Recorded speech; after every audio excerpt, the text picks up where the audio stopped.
Allez, place à l'édito politique sur Europe 1 avec Le Figaro. Bonjour Alexis Brézet. Bonjour Dimitri, bonjour à tous. Alexis, plus de 11 000 réfugiés ont débarqué à Lampedusa en l'espace d'une semaine et successivement, Marion Maréchal, Ursula von der Leyen et Giorgia Meloni se sont rendus sur l'île. En attendant, Gérald Darmanin, qui sera dans 20 minutes, je vous le rappelle, l'invité d'Europe 1 et CNews. Est-ce que ça veut dire, Alexis, ce défilé des responsables européens à Lampedusa, qu'ils ont pris la mesure du drame et que les choses vont enfin changer ? À mon avis, ça veut surtout dire que les images de cette catastrophe politique et humanitaire sont tellement effrayantes que les dirigeants de l'Union ne peuvent pas continuer de regarder ailleurs. On y lit avec tant de force la faillite absolue des institutions européennes qu'ils ne peuvent plus faire comme si de rien n'était. Et après avoir expliqué, en se bouchant le nez, que l'attitude de Marion Maréchal était déshonorante, voici donc qu'il marche sur ses traces. Alors, est-ce que ça va changer quelque chose ? Franchement, on l'espère, mais il est permis d'en douter.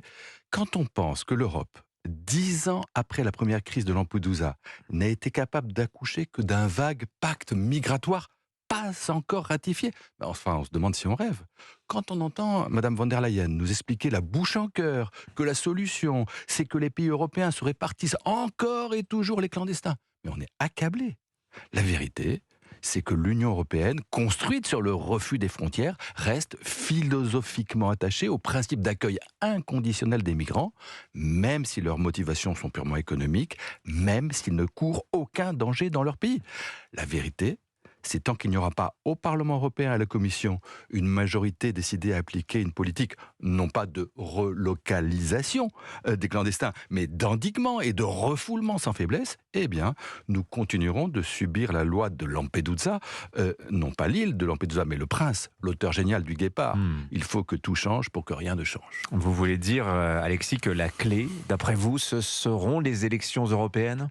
C'est que ce qui est sûr, c'est que nous savons désormais sur quel thème, en France et dans beaucoup d'autres pays, ces élections vont se jouer. On peut le dire, la campagne européenne a commencé à Lampedusa. Alors a priori, c'est pain béni pour les partis les plus à droite qui depuis longtemps dénoncent les dangers d'une immigration incontrôlée. Alors c'est sûr, le RN, Reconquête, LR auront l'avantage du terrain, qui devront tout de même se partager, puisque sur l'immigration, Jordan Bardella, Marion Maréchal et François-Xavier Bellamy, si c'est bien lui le candidat, occupent des positions somme toute assez proches. Ils auraient tort cependant de penser qu'ils ont parti gagné. Alors certes, plus personne, à part quelques démagogues sans scrupules qui courent après le vote immigré, plus personne ne songe à nier la réalité du tsunami migratoire qui frappe l'Europe. Plus personne, ou presque, ne prétend minimiser ses conséquences désastreuses pour la cohésion de nos sociétés. Mais voilà que sur la route des partisans de la fermeté se dresse un autre adversaire, plus insidieux. C'est le sentiment, instillé par certains desseins, qu'il est trop tard pour agir, qu'au fond tout ceci est inéluctable, qu'on ne peut rien contre la misère et les lois de la démographie. Bref, que chacun doit prendre son parti de l'effondrement et autant que faire se peut tenter de se mettre personnellement à l'abri. Je ne sais pas si vous vous souvenez, Dimitri, ce que disait Hubert Védrine en 2015, lors de la première crise migratoire européenne. Il disait, au fond, les peuples ont le sentiment qu'on ne contrôle plus rien. Eh bien, ce sentiment, destructeur pour la démocratie, n'a fait que progresser. Et pour le combattre, les responsables politiques ne pourront se contenter d'un diagnostic désormais très partagé.